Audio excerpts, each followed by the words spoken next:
आधी रात के वक्त जैसे ही साइना की आंख खुली तो उसने देखा उसका पति इरफान बिस्तर पर नहीं था। कुछ देर वो चुपचाप लेटी रही, सोचा कि वह शायद बाथरूम गया होगा, लेकिन जब काफ़ी देर के बाद वह वापस लौट कर नहीं आया तो उसे लगा कि शायद उसे जाकर बाहर देखना चाहिए, क्योंकि बेचैनी की वजह से उसे नींद भी नहीं आ रही थी। इसीलिए वो उठकर कमरे से बाहर गई। बाहर भी बिल्कुल सन्नाटा पड़ा हुआ था। उसकी सास का कमरा भी बंद था। अब उसे समझ नहीं आ रहा था कि आखिर उसका पति इतनी रात को कहाँ चला गया। तभी उसे किचन से कुछ अजीब सी आवाज़ें सुनाई दी। वो जैसे जैसे किचन की तरफ आगे बढ़ रही थी वैसे वैसे वह अजीब सी आवाज़ें उसे और भी साफ सुनाई देती जा रही थीं।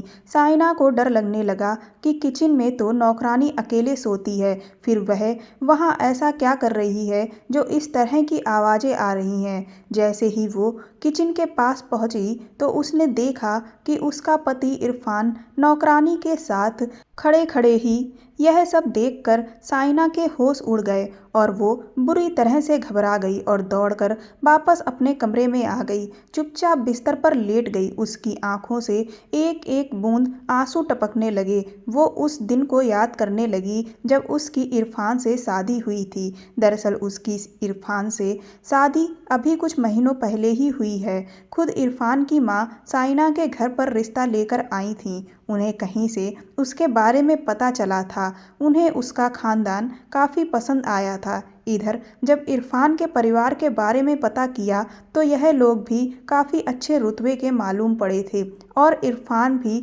अच्छे पद पर नौकरी कर रहा था। इसीलिए उसके अब्बा रिश्ते के लिए तुरंत ही तैयार हो गए और जल्द ही साइना और इरफान का निकाह हो गया। जिस दिन उसकी शादी की पहली रात थी वो अपने पति इरफान से मिलने के लिए बेकरार थी, क्योंकि उससे पहले तो वो इरफान से एक बार भी मिली तक नहीं थी। इसीलिए वो बहुत ही बेसब्री से उसका इंतज़ार कर रही थी। लेकिन जब इरफान कमरे में आया तो उसकी सारी खुशी काफूर हो गई, क्योंकि वह आते ही कहने लगा कि साइना, तुम मुझसे कोई भी उम्मीद मत रखना, क्योंकि मैंने यह निकाह सिर्फ और सिर्फ अपनी अम्मी के कहने पर किया है। मैं इस शादी के लिए कभी भी राजी नहीं था और मैं तुम्हें अपने दिल में कभी भी वह जगह नहीं दे पाऊंगा जिसकी तुम आस लगाए मुझसे बैठी हो। इतना कहकर इरफान चुपचाप लेटकर सो गया। साइना पर तो दुखों का पहाड़ सा टूट पड़ा था। वो उस रात बहुत रोई थी। उसे तो समझ ही नहीं आ रहा था कि आखिर उससे ऐसी क्या खता हो गई जो इरफान उसे ऐसी सजा दे रहा है। क्या उसे वो पसंद नहीं आई थी? वो हर रोज़ खुद को आईने में निहारती कि क्या वो खूबसूरत नहीं है, लेकिन उसे आज तक जिसने भी देखा हर किसी ने यही कहा कि वो परियों जैसी लगती है। पर इरफान तो उसे नज़र उठाकर भी ठीक से नहीं देखता था। उससे उसकी यह बेरुखी जरा भी बर्दाश्त नहीं होती थी। अपने खानदान वालों को भी वो इस सब को लेकर कुछ नहीं कह सकती थी, वरना उन पर भी उसकी तरह दुखों का पहाड़ टूट पड़ता। लेकिन इस बात को लेकर साइना बहुत परेशान रहती थी।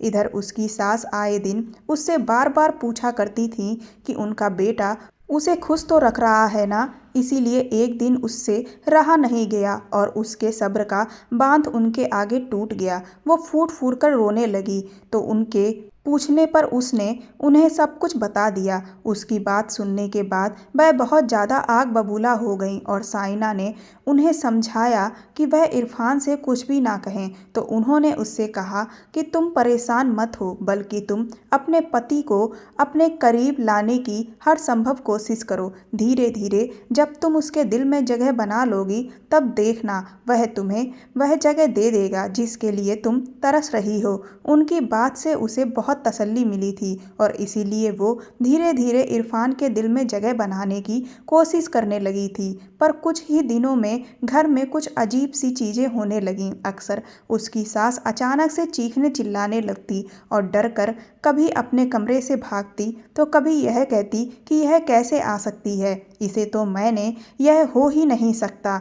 आधी अधूरी बातें बोल बोल कर वह बुरी तरह से चीखती चिल्लाती। जब उनसे पूछो कि आपने ऐसा क्या देख लिया तो कोई भी जवाब ठीक से नहीं देती। हम लोगों को तो समझ में ही नहीं आ रहा था कि उसकी सास को आखिर क्या हो गया है, वह इतना डर क्यों रही हैं। फिर एक दिन जब इरफान ने उनसे बहुत बार पूछा तो कहने लगी कि शायद हमारे घर पर कोई बुरा साया पड़ गया है और वही साया उन्हें बार बार दिखाई देता है, जिसे देखकर वह डर जाती हैं। इरफान ने कहा भी कि ऐसा कुछ भी नहीं होता है और फिर हमारे घर पर बुरा साया क्यों पड़ेगा। तो कहने लगी ऐसी मुसीबतें किसके पीछे कब पड़ जाएं किसी को नहीं पता। इसके बाद उन्होंने इरफान से कहा कि वह किसी अच्छे तांत्रिक को बुला कर लाए। जब इरफान तांत्रिक को बुलाकर ले आया तो वह भी डरकर भागने लगा। कहने लगा कि इस घर पर एक बहुत ही ताकतवर रूह का साया है जो किसी को भी नहीं छोड़ेगी और मुझ में इतनी हिम्मत नहीं है कि मैं उससे लड़ सकूं, क्योंकि मुझे अपनी जान नहीं गंवानी है। इतना कहकर वह वहां से अपना सारा सामान लेकर भाग गया। यह सुनकर तो उन सभी के चेहरे के रंग ही उड़ गए थे और उनके घर की जो नौकरानी थी वह भी डर कर काम छोड़कर भाग गई। कहने लगी मैं ऐसे घर में काम नहीं कर सकती जहाँ पर इस तरह की आफत घूम रही हो, क्योंकि वह ना जाने कब मुझे भी अपनी गिरफ्त में ले ले। साइना की सास इरफान से कहने लगी कि देखो, मैंने तुमसे कहा था कि हमारे घर पर एक बुरा साया है, पर तुम मेरी कोई बात मानने को तैयार ही नहीं थे। इरफान कहने लगा कि मुझे अभी भी यकीन नहीं हो रहा है, क्योंकि यह सारी बातें अंधविश्वास की हैं। सच कहूँ तो विश्वास तो साइना भी नहीं करती थी इन सब बातों पर, लेकिन जिस तरह की चीज़ें उसकी सास के साथ हो रही थीं उससे उसे ऐसा कहीं से भी नहीं लग रहा था कि उन्हें कोई वहम हो रहा है या फिर वह झूठ बोल रही हैं। आखिर यह सब चल क्या रहा था, यह उसे समझ नहीं आ रहा था। इसीलिए उसे भी अब इस घर में डर लगने लगा था। लेकिन अब उसका इस घर से नाता था, वो इस घर की बहू थी, तो अपने ससुराल को छोड़कर वो भला कहाँ जा सकती थी। इसीलिए हिम्मत करके वो भी चुपचाप यहीं रह रही थी। नौकरानी के चले जाने से घर का काम काफ़ी बढ़ गया था, इसीलिए उसकी सास ने इरफान से कहा कि वह कोई अच्छी नौकरानी ढूंढ कर ले आए। कुछ ही दिनों में इरफान एक नौकरानी को लेकर आया, लेकिन उसे देखकर साइना को थोड़ा अजीब लगा, क्योंकि वह हर वक्त अपना चेहरा ढके हुए रहती थी। इसीलिए उसने तुरंत ही उससे कहा कि तुम्हें आखिर इस पर्दे की क्या ज़रूरत। तो वह कहने लगी कि बीवी जी, दरअसल मेरे चेहरे पर कुछ ऐसे भयानक निशान हैं जिन्हें देखकर कोई भी डर सकता है, क्योंकि मैं जब बहुत छोटी थी तो मेरी गलती की वजह से मेरे चेहरे पर गर्म तेल गिर गया था, जिससे मेरा पूरा चेहरा बिगड़ गया। तब से मैं अपना चेहरा हमेशा ढक कर ही रखती हूँ, क्योंकि अगर कभी कोई मेरा चेहरा देख लेता तो वह मुझे देखकर चीखने चिल्लाने लगता है। यह बात जब उसकी सास ने सुनी तो उन्होंने यही कहा कि तुम अपना चेहरा आराम से हमेशा ढक कर रखना, हमें तुम्हारा चेहरा देखकर आखिर करना ही क्या है। तुम्हें इस घर का काम करवाने के लिए लाए हैं, तो तुम बस अपना काम अच्छे से करना। साइना ने भी नौकरानी से कहा कि अच्छा ही हुआ जो तुम अपना चेहरा हमेशा ढक कर रखती हो, क्योंकि ऐसे कम से कम तुम्हें काम तो मिल जाता है, वरना तो शायद जो लोग तुमसे डर जाएं वह तुम्हें काम पर भी ना रखें। तो वह कहने लगी यही बात तो है बीवी जी, बस इसीलिए मैंने यह फैसला किया कि मैं कभी भी अपने चेहरे का पर्दा नहीं उठाऊंगी। उसके बाद से उस नौकरानी ने घर का सारा काम संभाल लिया। सच कहूँ तो वह नौकरानी घर के कामकाज में बड़ी ही तेज थी, कोई भी काम बड़ी ही तेजी से और अच्छे तरीके से कर लेती थी। उसके आने से साइना को बहुत ज़्यादा आराम हो गया था और वो इरफान के दिल में अपनी जगह बनाने के लिए और भी ज़्यादा प्रयास करने के लिए वक्त निकालने लगी थी। पर वो कुछ दिनों से इस बात पर गौर कर रही थी कि इरफान नौकरानी से कुछ ज़्यादा ही बातचीत किया करते थे और अक्सर उसके साथ कभी सब्जी खरीदने जाते तो कभी उसके कामकाज में हाथ बंटवाते थे। उसे यह चीज़ थोड़ी खलती भी थी कि आखिर इरफान को यह सब करने की क्या ज़रूरत है। उससे बात करने में तो इरफान को तकलीफ़ होती है, लेकिन उस नौकरानी के साथ बात करते हुए वह बड़ा ही खुश नज़र आता था। इधर उसकी सास को वह साया दिखना बंद ही नहीं हो रहा था। वो लोग अक्सर उनसे पूछते थे कि वह साया आखिर किसका है, तो वह कहने लगती थी कि मुझे नहीं पता, और वो लोग भी इधर समझ नहीं पा रहे थे कि यह बला उनके पीछे आखिर कहाँ से पड़ गई। उन्होंने ना जाने कितने तांत्रिकों को बुलाया, पर कोई भी उन्हें उस साए से छुटकारा दिलाने में कामयाब ना हो सका। और आज तो उसने इरफान को उस नौकरानी के साथ किचन में जो करते देखा, उससे तो उसका शक यकीन में बदल गया कि इरफान उस नौकरानी के साथ। इतना सोचते ही साइना की आंसू और तेज तेज बहने लगे। वो सोचने लगी कि जिस चीज़ के सपने वो खुद को लेकर इरफान के साथ देखती थी, क्या वह इरफान नौकरानी के साथ कर रहे हैं। यह सब सोचते सोचते ना जाने कब उसकी आंख लग गई और सीधा वो सुबह ही उठी। सुबह फ्रेश होकर जब वो नाश्ता करने गई तो इरफान बहुत ज़्यादा खुश लग रहा था। उसने उनसे पूछा कि आज अम्मी नाश्ता करने के लिए नहीं आई, तो वह कहने लगे कि तुम्हें नहीं पता, कल रात को अम्मी को फिर से वही साया दिखाई दिया और उनकी हालत बहुत ज़्यादा ख़राब हो गई, इसीलिए वह अभी अपने कमरे में आराम कर रही हैं। यह सुनकर साइना तुरंत ही अपनी सास को कमरे में देखने के लिए गई तो सच में वह उसे किसी पागल के जैसी लग रही थी। वो जैसे ही उनके करीब पहुंची, वह उसे देखकर बुरी तरह से चीखने चिल्लाने लगी, जैसे कि वो ही कोई भूत हो। उसने उनसे कहा कि मैं आपकी बहू साइना हूँ, लेकिन वह पागलों की तरह चीखती चिल्लाती ही चली जा रही थी। तभी इरफान भी कमरे में आ गए। फिर जब बहुत देर तक उन्होंने अपनी अम्मी को शांत किया, तब कहीं जाकर वह चुपचाप लेटकर सोई।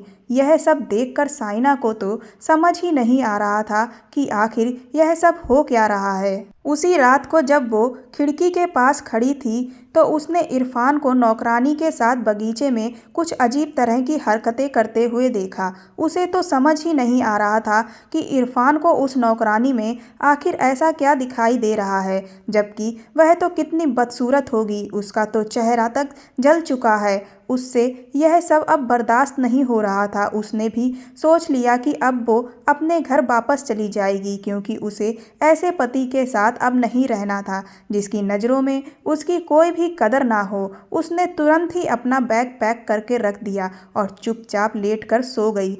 आधी रात के वक्त अचानक से उसे कमरे के बाहर से बहुत तेज शोर सुनाई दिया, जिससे चौंक कर वो उठकर बैठ गई तो देखा कि इरफान कमरे में नहीं था। वो तुरंत ही कमरा खोलकर बाहर गई तो वह आवाज़ें काफ़ी तेज हो गईं। ध्यान से सुनने पर उसे समझ आया कि वह आवाज़ उसकी सास के चीखने चिल्लाने की थी। वो तुरंत ही अपनी सास के कमरे की तरफ गई तो उसे इरफान दरवाजे के पास ही खड़ा नजर आया और सास बुरी तरह से चीख रही थी। उसकी सास जिस तरफ देखकर बुरी तरह से चीख चिल्ला रही थी, जब उसने उधर देखा तो उसके खुद भी होश उड़ गए, क्योंकि वहां सामने कोई औरत सफ़ेद साड़ी पहने बाल खोले हुए खड़ी थी। अभी तक जिस साए को लेकर इस घर में खौफ बना हुआ था, वह आज सचमुच उनकी आंखों के सामने था। उसे तो यकीन ही नहीं हो रहा था कि यह सब वो सच में देख रही है, क्योंकि आज तक अपनी पूरी जिंदगी में उसने किसी भी प्रेत को नहीं देखा था। वो यही मानती थी कि यह अंधविश्वास की बातें होती हैं, लेकिन आज तो सब कुछ उसकी आंखों के सामने ही था। तभी उसकी सास चिल्लाकर बोली कि तुम वापस नहीं आ सकती, और वह साया डरावनी आवाज़ में कहने लगा कि मैं आ गई हूँ अपना बदला लेने के लिए, और मैं अब तुझे नहीं छोड़ूंगी। तूने मेरे साथ जो कुछ किया वही अब तेरे साथ होगा। उसकी सास बोली कि नहीं, ऐसा नहीं हो सकता। तुझे तो मैंने खुद ही इन्हीं हाथों से जहर पानी में मिलाकर दिया था और तूने पूरा पानी पिया भी था, और तू यहीं किसी कमरे में तो लाश बनकर पड़ी हुई थी, और फिर तेरे शरीर को मैंने दफन भी करवा दिया था, फिर तू लौटकर कैसे आ गई? ऐसा नहीं हो सकता। वह साया कहने लगा कि इसीलिए तो मैं तुमसे बदला लेने आई हूँ और अब तुझे भी अपने साथ ही लेकर चली जाऊंगी। इतना सुनते ही उसकी सास बहुत जोर जोर से चीखी और बेहोश होकर जमीन पर गिर पड़ी। साइना को तो कुछ भी समझ नहीं आ रहा था। तभी पीछे से पुलिस आ गई और इरफान साइना की सास को पानी के छींटे मारकर होश में लेकर आए और पुलिस से कहा कि मेरी अम्मी को गिरफ्तार कर लीजिए क्योंकि उन्होंने सारा का कत्ल किया है। यह सब सुनकर सास भी सकते में आ गई और साइना भी। आखिर यह सब हो क्या रहा था? वह साया अभी भी वहीं पर खड़ा हुआ था और पुलिस भी कमरे में थी। ना तो उसे ही कुछ समझ आ रहा था, ना ही सास को। तभी इरफान ने बेड के पीछे रखा हुआ टेप रिकॉर्डर निकाला और उसे चालू किया, जिसमें उसकी सास की आवाज़ रिकॉर्ड हुई थी, जिसमें वह किसी के कत्ल करने की पूरी बात को कबूल कर रही थी। साइना भी यह सुनकर भौचक्की रह गई थी कि उसकी सास ने किसी लड़की को जान से मार दिया था, लेकिन आखिर क्यों? और वह लड़की कौन थी? तभी उसकी सास कहने लगी, इरफान तुम यह क्या कर रहे हो? और यह साया, यह तो अभी भी यहीं पर खड़ा हुआ है। सास के इतना कहते ही वह साया उनकी तरफ आगे बढ़ने लगा और फिर उसने अपने चेहरे से बालों को हटाया तो वह कोई साया नहीं बल्कि एक जिंदा लड़की थी। उसने कहा कि तुम्हारे मुंह से यह सच उगलवाने के लिए ही मैंने यह नाटक किया था। उस लड़की को देखकर साइना हक्का बक्का रह गई। इधर सास की भी हालत खराब थी। वह कभी उस लड़की की तरफ देखती तो कभी इरफान की तरफ। तो इरफान ने कहा कि हाँ अम्मी, सारा मरी नहीं बल्कि वह जिंदा है। आपको क्या लगा कि आप उसे मेरी ज़िंदगी से निकाल फेंकेंगी और मुझे पता भी नहीं चलेगा? मुझे सब कुछ पता चल चुका था, इसीलिए मैंने फैसला किया कि मैं आपको इस करतूत की सज़ा हर हाल में दिलाकर रहूँगा। लेकिन मेरे पास आपके खिलाफ कोई सबूत नहीं था, इसीलिए मैंने यह सारा नाटक रचा ताकि आप खुद ब खुद अपने जुर्म को कबूल करें और मैं आपको सज़ा दिला सकूं। साइना की सास को तो अभी भी यकीन नहीं हो रहा था कि सारा जिंदा है। वह कहने लगी कि लेकिन तुम बच कैसे गईं? तो साइना ने आगे बढ़कर कहा कि मैं बताती हूँ कि यह कैसे बच गई। उसकी बात सुनकर वहाँ सब लोग हैरान रह गए कि सारा के बचने की वजह आखिर वो कैसे बता सकती है। उसने कहा दरअसल जिस दिन उसकी खाला का इंतकाल हुआ था वो उनकी कब्र पर काफ़ी देर तक बैठी रही थी। घर लौटने के बाद भी उसे उनकी बहुत याद आ रही थी, इसीलिए शाम को वो एक बार फिर उनकी कब्र पर गई और जब वो वहाँ बैठकर उन्हें याद कर रही थी तभी बगल की कब्र से उसे कुछ अजीब सी आवाज़ सुनाई दी। पहले तो वो बुरी तरह से डर गई, लेकिन फिर उसे ऐसा लगा कि शायद कुछ बहुत बड़ी गड़बड़ है। उसने तुरंत ही उस कब्रिस्तान के चौकीदार से कहा तो उसने एक दूसरे आदमी की मदद से उस कब्र की खुदाई की तो वो सब के सब हैरान रह गए क्योंकि उस कब्र में जो औरत थी वह मरी नहीं थी बल्कि वह जिंदा थी। उसने उसे बाहर निकाला और पानी पिलाया। उसके बाद वो उसे अपने घर लेकर आ गई। साइना ने उससे उसके इस हाल में पहुंचने की वजह पूछी तो उसने कहा कि उसे कुछ भी याद नहीं आ रहा है। उसे यहाँ तक कि यह भी याद नहीं था कि वह कौन है और उसका घर परिवार कहाँ है। इसीलिए साइना के घर वालों ने उसे उसके ही घर में रहने की पनाह दे दी। पर कुछ ही दिनों के बाद अचानक से वह लड़की कहीं गायब हो गई। पहले तो उन लोगों ने उसे ढूंढा, लेकिन जब वह उन्हें नहीं मिली तो उन्होंने यही सोचा कि शायद उसे अपना घर बार याद आ गया होगा और वह वहीं लौट गई होगी। इसीलिए वो लोग निश्चिंत हो गए और वह लड़की कोई और नहीं बल्कि सारा ही थी। उसके बाद इरफान ने और सारा ने उसका बहुत शुक्रिया अदा किया क्योंकि उसने सारा की जान बचाई थी। उसने इरफान से कहा कि लेकिन तुम सारा को कैसे जानते हो? तो इरफान ने कहा कि मैं सारा से प्यार करता था और मैंने अम्मी को जब यह बात बताई तो वह मेरी मोहब्बत के खिलाफ थी क्योंकि वह मेरी शादी एक ऐसी लड़की से करना चाहती थी जिससे उन्हें खूब सारा पैसा मिल सके, पर मैं सारा के अलावा किसी से भी निकाह नहीं कर सकता था। इसीलिए मैंने उनके बिना इजाज़त के सारा से निकाह कर लिया। एक दिन जब मैं ऑफिस से लौट कर आया तो अम्मी ने मुझसे कहा कि सारा किसी के साथ भाग गई है। मुझे तो उनकी बात पर यकीन ही नहीं हुआ, लेकिन जब मैं कई दिनों तक उसकी खोजबीन करता रहा और वह मुझे ना मिली तो मैंने अम्मी की बात को सच मान लिया। सारा के गम में मैं बहुत ज़्यादा उदास रहने लगा था। फिर एक दिन अचानक से सारा मुझसे मिलने के लिए आई। उसे सामने देखकर मैं हैरान रह गया और फिर उसने मुझे जो कुछ बताया उसे सुनकर तो मुझे यकीन ही नहीं हुआ। उसने कहा कि अम्मी ने उसे पीने के लिए पानी दिया था और उसके बाद से वह बेहोश हो गई और फिर जब उसे थोड़ा होश आया तो उसने खुद को कब्र के अंदर पाया। अम्मी ने सारा को पानी में जहर घोलकर पिला दिया था। उनको लगा कि वह मर गई और उन्होंने उसे दफना दिया, पर सारा के ऊपर उस जहर का इतना असर नहीं हुआ कि उसकी जान चली जाए और ऐन मौके पर तुमने सारा को बचा लिया। इस सारे सच को जानकर वो सब बहुत ही ज़्यादा हैरान थे। इसके बाद पुलिस इरफान की अम्मी को पकड़कर ले गई। इरफान ने उससे माफ़ी मांगी। उसने कहा कि मैं जानता हूँ साइना, मैंने तुम्हारे साथ बहुत गलत बर्ताव किया है, लेकिन तुम मुझे समझने की कोशिश करो। मैं सारा के अलावा और किसी को अपने दिल में जगह नहीं दे सकता। बस इसीलिए तुम्हें उस जुर्म की सज़ा मिली जो तुमने कभी किया ही नहीं। वो भी अब तक इरफान से नाराज़ थी, लेकिन पूरा सच जानने के बाद उसे भी यही लगा कि इंसान उसी के साथ खुश रह सकता है जिसे वह दिल से अपनाए, और इरफान के लिए तो सिर्फ सारा ही बनी थी। इसीलिए उसने कुछ ही दिनों में इरफान को तलाक दे दिया और साइना के अब्बा ने उसका दूसरी जगह पर निकाह करवा दिया और आज वो अपने शौहर के साथ बहुत ही अच्छी ज़िंदगी बिता रही है। दोस्तों, सिर्फ दौलत की खातिर कुछ लोग दूसरों की ज़िंदगियों के साथ खेल जाते हैं। आज भी हमारे समाज में दहेज के खातिर ना जाने कितनी लड़कियों की ज़िंदगी बर्बाद की जा रही है और ना जाने कितने ऐसे लोग हैं जो अपना जीवन साथी इसलिए नहीं चुन रहे ताकि वह एक अच्छे साथी को अपना हमसफ़र बना सकें, बल्कि इसलिए चुन रहे हैं ताकि उन्हें जितना पैसा चाहिए वह पैसा सामने वाले से मिल जाए। पर ज़िंदगी बिताने के लिए पैसे के साथ साथ ये भी ज़्यादा ज़रूरी है कि एक ऐसा हमसफ़र हो जो आपका हर सुख दुख में साथ दे और जिसके साथ आपको सुकून और खुशी महसूस हो। अगर आपको यह कहानी पसंद आई हो तो मेरे चैनल को सब्सक्राइब कर दें, वीडियो को लाइक कर दें। धन्यवाद।